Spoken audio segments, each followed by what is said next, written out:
Le surf féminin a toujours véhiculé des images de femmes sexy et bronzées. Mais il est aujourd'hui également très performant. Depuis quelques années, le nombre de surfeuses a explosé.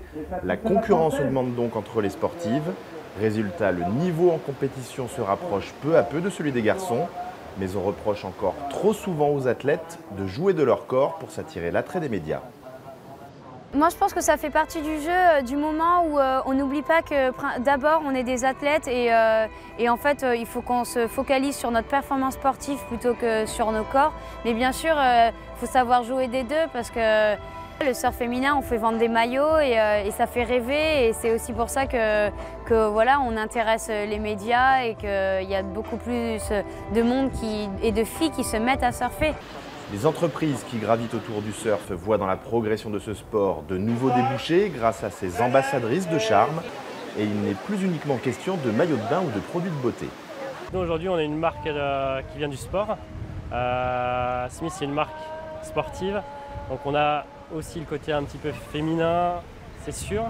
Mais c'est la performance aussi qu'on cherche à trouver dans tous nos produits, que ce soit dans les lunettes, dans les masques ou dans les casques. C'est un côté très performance qu'on recherche. Et les compétitions dédiées au surf féminin comme le Swatch Girls Pro sont une vitrine parfaite pour prouver au grand public que ces femmes sont de vraies athlètes qui prennent autant de risques que les hommes sur les mêmes vagues. C'est peut-être le surf féminin qui apportera la plus grande démocratisation, qui va toucher le plus grand nombre de personnes.